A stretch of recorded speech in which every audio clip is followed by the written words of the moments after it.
Hey, everybody.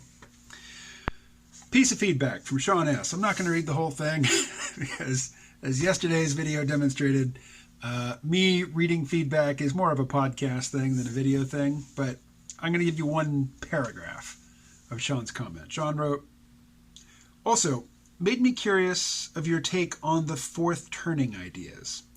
That philosophy seems to run in parallel paths to peak oil and various doom storylines, and pokes its head in from time to time. When I read it in the very late 90s, it felt like pseudoscience that had hit on an important idea in spite of itself. It's clearly had a huge impact on Steve Bannon, who, I think, has been working his hardest to bring about that turning, or, if it is pseudoscience, manifest it into reality." All right, well, again, as somebody who found an audience in the peak oil scene, in the right around 2008, right around the time when it looked like everything was going to hell. I've definitely encountered a lot of people in that scene who are, one, boomers, and two, very much into the Strauss and Howe fourth turning generational cohort theory. Okay, so I had to go and look at Wikipedia and refresh myself on the specifics, and actually got them up on the whiteboard there. Here's a screenshot. So where possible, I will find graphics online to replace my handwritten notes, but you might see screenshots of the notes, when other graphics are not handy. I'm not making any graphics for this video.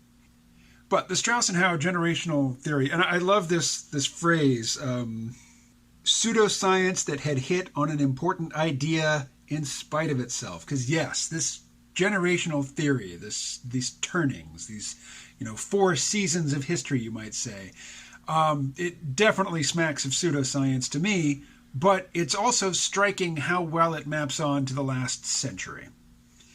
So we have 4 turnings and 4 generational archetypes. So the generational archetypes are prophets, nomads, heroes, and artists. And they map onto recent generations like this. Let's start with the greatest generation. They're mostly dead. I know there's a few hanging on, surely none of them watching this video, but the greatest generation, this is the GI generation, the World War II generation, they're all between 105 and 130 years old. And there's not a human on the planet who's 130 years old. So a good many of the greatest generation, most of them, have passed on. Next is the silent generation. This is my mother's generation. So the greatest generation, they are the heroes. They are the ones who faced the great turmoil, and as young adults, they faced it and they overcame it. Next is the artist generation. And, my mother is from this generation. This is the silent generation. Silent generation are between 75 and 95 years old right now. And basically, these are the people who came up in the post-crisis period. These are the people who, not necessarily, like, the 4 historical turnings, you can call them seasons. You can compare them to seasons. So the seasons are high, awakening, unraveling, and crisis. So we could think of high as springtime. The artists are the children of the springtime. They weren't born in the springtime, but they're young adults in the springtime. Strauss and Howe call this the awakening. The young people of the awakening are the artists. Thereafter comes the unraveling. This is where what was working out really well, what started to work out in the springtime and was really working out well in the summer, is starting to come apart. And thereafter comes a crisis. And this crisis is not a single event. It is a period of about 20 years. It has 4 phases. We're about halfway through the crisis phase, according to the Strauss and Howe theory. So back to recent generations. Greatest generation. They're between 105 and 130. They're the heroes. Silent generation. They're between 75 and 95 years old. The artists. The baby boomers. Baby boomers are currently between 56 and 74.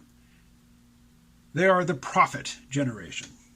Then comes the nomads. In our case, Generation X. Gen Xers are between 41 and 55. So I'm a late Gen Xer because I just turned 52. After the Gen Xers are the millennials. This is the current crop of, young adults. Not young adult as in just turned, but people who are in the early half, you might say, of their professional career. And, some of them are in their late 30s at this point. Actually, as old as 40, according to the chart. So, these are people between 26 and 40. And then after the millennials comes, some people call them Generation Z. I like Zoomer. Both my kids are Zoomers. I have two kids. They are 19 and 15. So the young adults right now are the millennials. They are our hero generation, the ones who are supposed to come together in a time of crisis and overcome the challenge to society and bring about a new high, a new springtime. So you can probably see, aside from the fact that superficially it seems to map on to the past century pretty well, at least, the North American experience of the past century. You could also see why now would be a time to be really invested in this whole fourth turning generational cohort theory, because this is a time of crisis. We're about halfway through the time of crisis. We're coming up on, the climax. The next 5 years will be this climactic period, and we want it to turn out well. Now, if you hold to this, here's the good news. Right now is almost as bad as it gets. It's going to get a little bit worse. There's about 5 more years of things getting worse. And then comes the turning point and, the victory of the millennials in reforming and giving, new life and new structure and legitimacy to our social institutions. That's all just about to happen, according to this theory. Wouldn't that be great?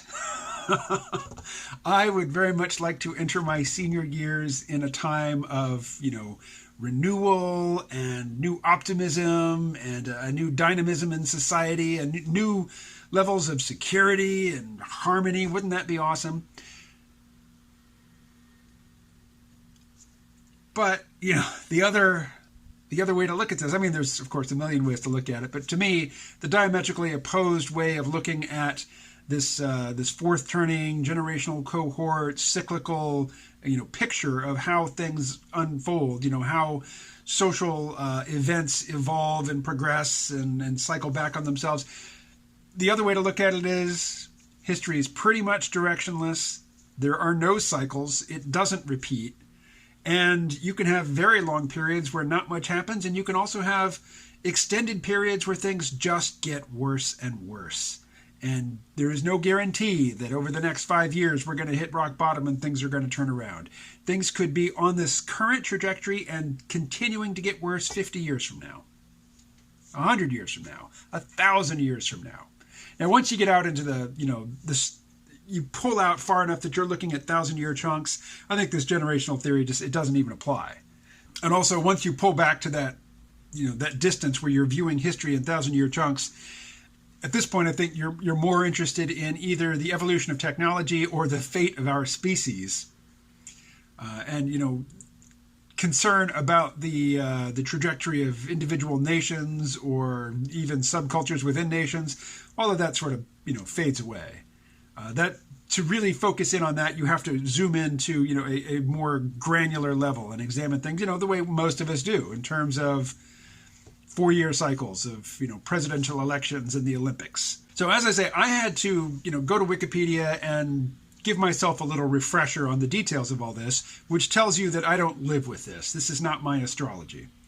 And I know somebody who's not that much older than me, but he's on the other side of the Gen X boomer divide, who's a very smart guy and very organized, and he is very much into this stuff. This Strauss and Howe generational theory, fourth turning stuff, and he's also very into astrology. Neither one particularly appeals to me, although, like Sean, I have to say, while this feels like pseudoscience to me, it really maps on very, very clearly and very neatly to the past, to the 20th century and the early part of the 21st century in the United States. and Canada, and possibly Western Europe. I've never been to Europe. I've been to Asia 4 times, South America twice, never been to Europe. I'm not avoiding it. I'm certainly not against going to Europe. It's just that's the way my life seems to be shaking out, and I won't be the least bit surprised if I never get over there. But I do know a lot of people, particularly in the British Isles, who are longtime listeners, correspondents, people I've, known in life, in person, and of course, even though I was born in the United States, right in the middle of the country, in Arkansas, I am also Irish, even though I've never been to Ireland and possibly never will. So, as I say, this feels like pseudoscience to me, and I am, when I spot something and identify it as pseudoscience, it is discredited in my viewpoint, although it's kind of hard to write off the whole Strauss and Howe, fourth-turning, generational cohort theory stuff. And also, I strongly identify with my generation, the Gen Xers. And, we're known as nomads in as much as supposedly we didn't have much guidance or structure or supervision as children. And damn, does that ever describe my youth. I mean, when I was in elementary school, I would be on my bike and gone for the day, and there were no phones, no cell phones anyway. There was no possibility in my mother's mind that she could get a hold of me if she needed to. There was just faith that, by dinner time I would be back. And every single day of my childhood, I was back by dinner time. Whereas my kids have never spent a day on their bikes. Never once. I'm not even sure if they have bikes right now. But when my youngest son visited here a couple of years ago, there's a community bike project here in Bellows Falls, and I took him down there. We got his bike tuned up, and he spent a little time doing some volunteer work there, which I think was a very good thing. But when his bike had been, tuned up, they took it outside, and he got on it, and he rode away. And I could see as he was riding down the street on his bike that he wasn't very, very confident in his ability even to stay upright on that bike. He had to get moving fast because it is that forward momentum that, provides stability. And he was a teenager at the time. By the time I was a teenager, my bike was an extended appendage. It was part of my body. But, this raised by wolves nomad existence also extended into my teenage years. And when I traded the bicycle for a car and discovered alcohol at the same time, that was the dark side of Raised by Wolves. That was the, dysfunctional aspect of this whole, sink or swim, you're on your own, get out there and do it or don't, whatever mentality that I was raised with. And my kids, while I'm not the embodiment of the helicopter parent or the, the parent as warden, because the kids are raised under house arrest. My oldest child, who is now 19, I think he was 8. Yeah, I think he was 8 when, I got the text message from my wife while I was at work that she had taken the kids and that the marriage was over. So I've kind of been their uncle.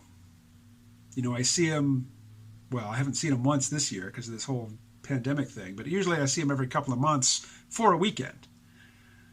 So I'm definitely, to say that I'm the permissive parent would be to vastly understate that particular aspect of my relationship to my kids. But even though it wasn't my choice and my decision, my kids have been raised under house arrest, basically. And they are, to different degrees, uncomfortable outside in the world. Interacting with strangers, being in public spaces. This is all very foreign to them and very uncomfortable. And I think that is definitely the dark side of the generation that, will be young adults in the next springtime, the next high. Which, if we go according to Strauss and Howe, I guess is going to be the 2030s. That'll be the next springtime. Right now, it is like late December. So, what is it, third, fourth attempt to sum up and conclude?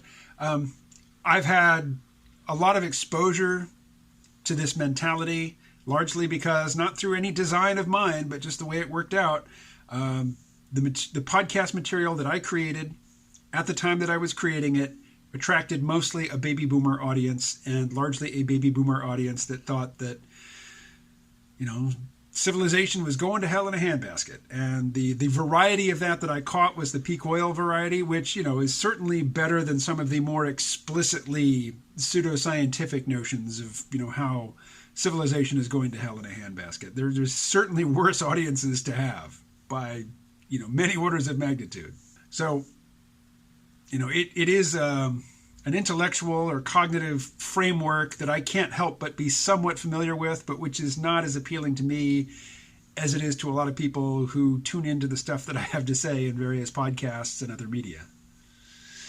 All right, I'm going to leave it there. Talk to you again soon.